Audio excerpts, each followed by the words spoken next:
Hello and welcome back to another video. Today we are doing a Chelsea FC review for the Sheffield United game. Chelsea 4, Sheffield United 1. So today it's going to be a little bit different. I haven't done a review in a while. I haven't done a Chelsea video in a while. And today I'm actually going to use a face cam. I'm going to do a face reveal.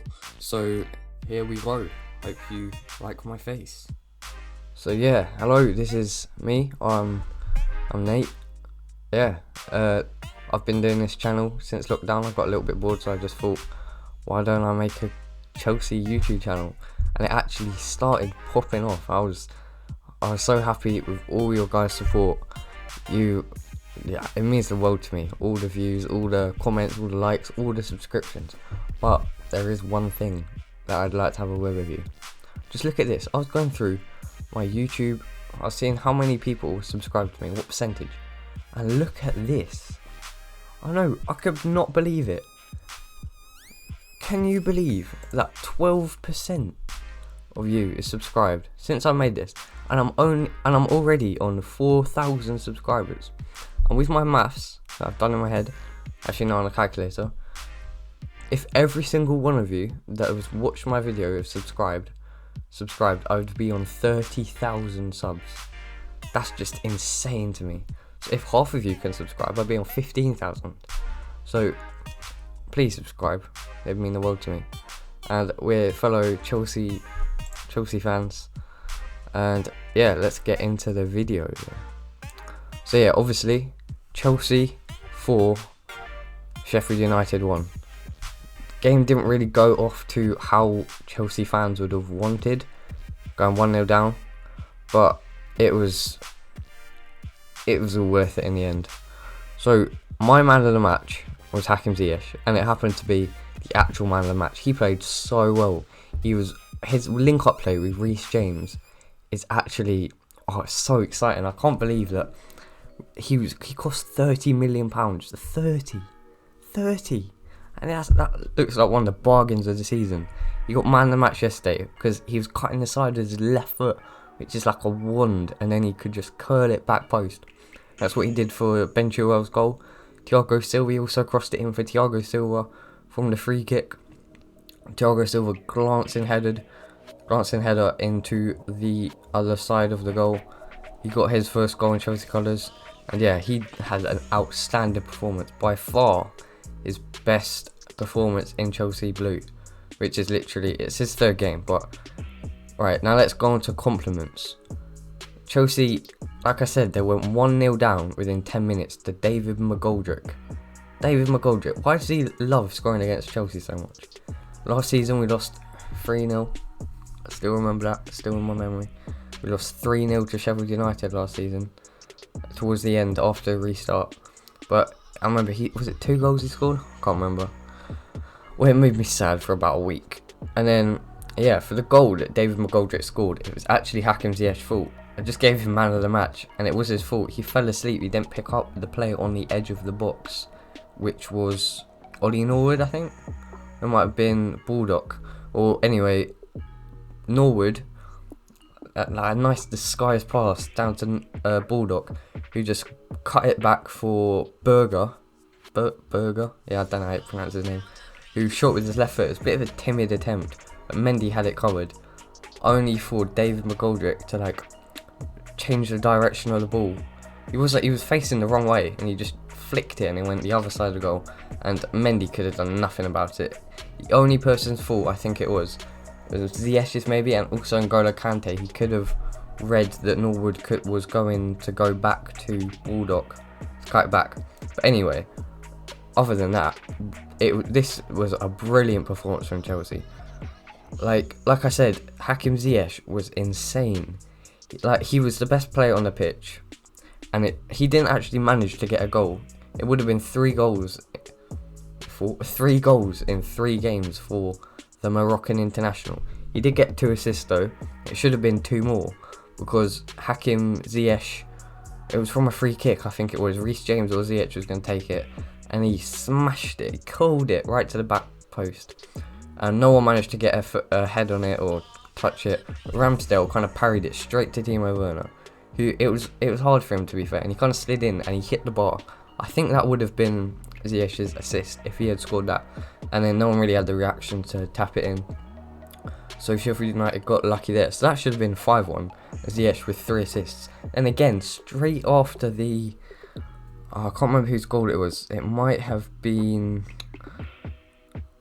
I can't remember which goal it was, but it was pretty much straight from kickoff.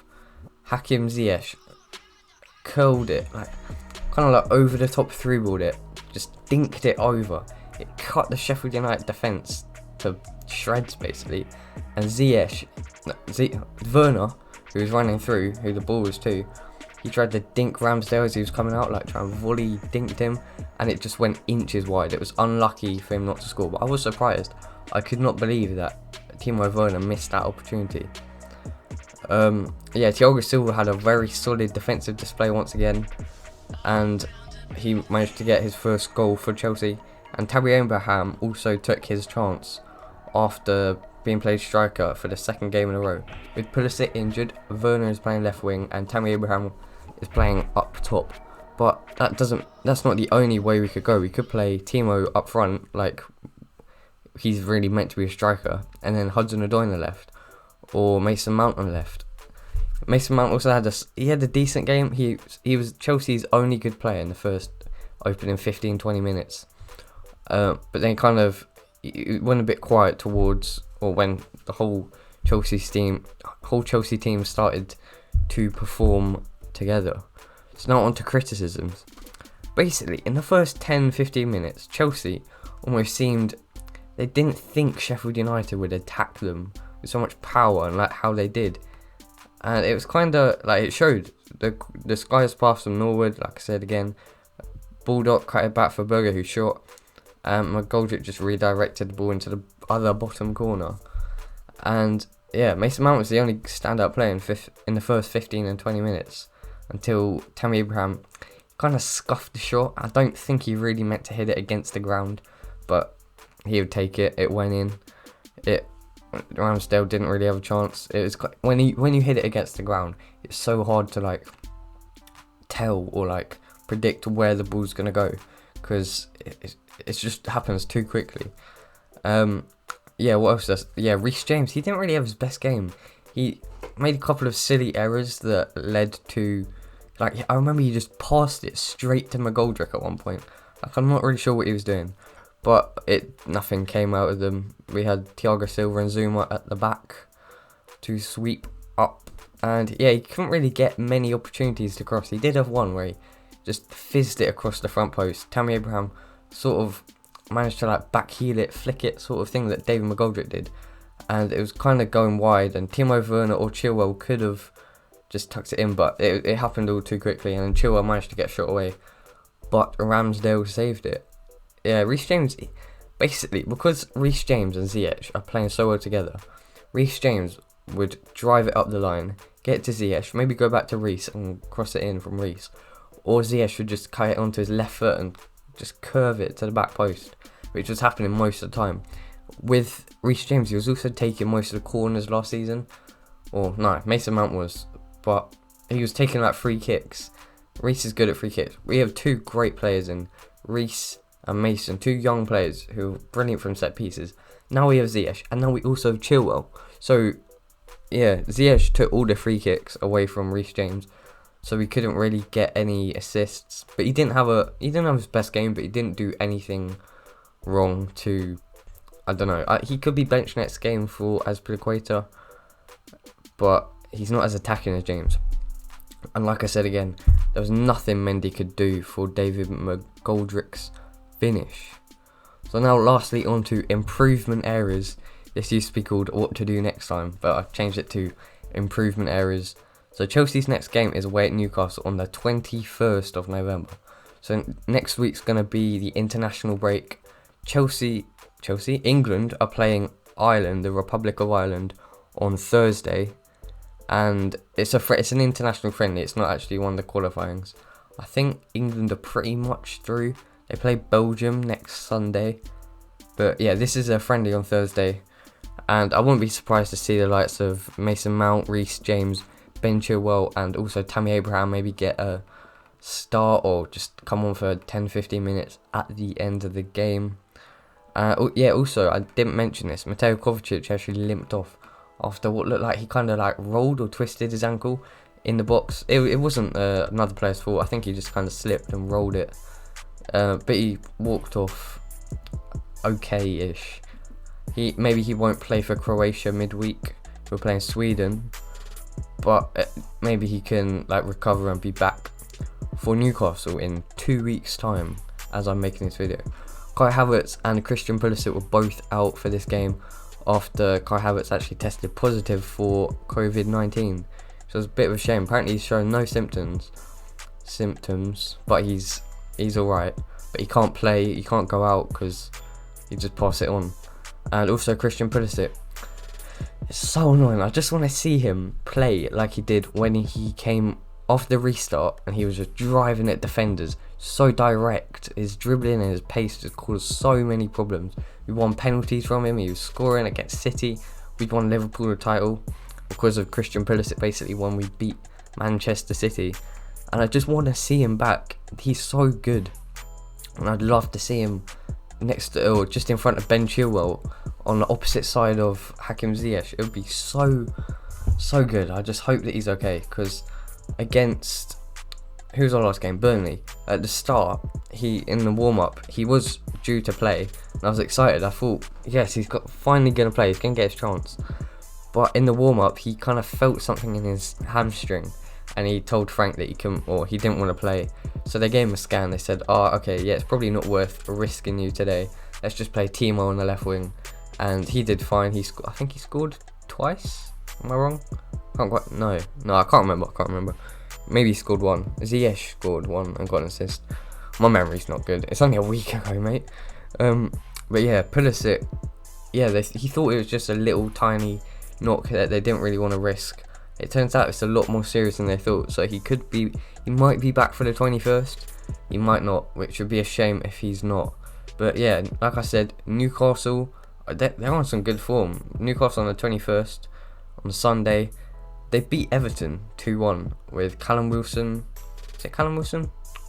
Can't remember. But yeah, they beat Everton this weekend, who looked like they were going to do really well under Carlo Ancelotti, ex-Chelsea manager. But Steve Bruce managed to outwit the Italian. So yeah, hopefully it's going to be a good game. I think maybe their left back, the one that came from Norwich, I've forgotten his name. He's quite young. He's quite tall, but he's kind of pacey. But they sometimes play with a 3-back or 4-back. Jamal Lewis, that's his name. Jamal Lewis. Hakim Ziyech should be able. He might not have him for pace, but he's quite tall, and I don't think Lewis is very agile. So Ziyech on the right, he can cut aside, skill him up. That's 2015. But like, get past him, put a nice couple crosses in the box. Like, also, what I love to see from Ziyech, he cut inside rather than cross. He kind of like curled it, shot. If you've ever seen Philippe Coutinho play, when he played for Liverpool, he still does it for Barcelona, Brazil, Bayern Munich. He'd go on the left, he kind of cut inside just to the edge of the box, and then just curl it, like finesse it, top bins every time. He's so good at that. And Ziyech had a go, but it got blocked by John Egan, I think. It was a very good block, to be fair. It was going top corner. And yeah, Ziyech could have got one. He could have got 4 assists if Timo managed to tuck those chances away. And also, yeah, Mateo Kovacic, he played decent. He should have scored. He was 1-on-1 with, I can't remember if it was Timo Werner or Tammy Abraham on the left. To the left of me. It was 2-on-1 just against the keeper. It was kind of jammy how it got through to him. But he should have scored. I think he tried to square it across to whoever was supporting him, but he took too long. He could have just shot himself near post. But yeah, he got the assist for Tammy Abraham's goal. I'm not sure if he tried to cut it back. I'm not sure if he tried to cut it back to Tammy, or it got deflected and then led to Tammy having to hit it against the ground for his goal, which did the keeper. I don't know, like I said, I don't think he meant to do it, but it looked good and it worked. So that's all for today. Chelsea 4, Sheffield United 1. I might do a breakdown review for the Newcastle game. Not sure I could do them for the England games. If you want to see that, put it in the comments. Also, would you like to see this career mode? The Chelsea career mode, I've been doing it. It's not really getting many views, but It looks like people want it, so I'll keep doing it. If you want it, just put it in the comments. Just tell me what you want. It much appreciated. And like I said, 12% of you subscribed. You need to sort it out, man. It's just plain disrespectful. Anyway, thanks for watching and goodbye.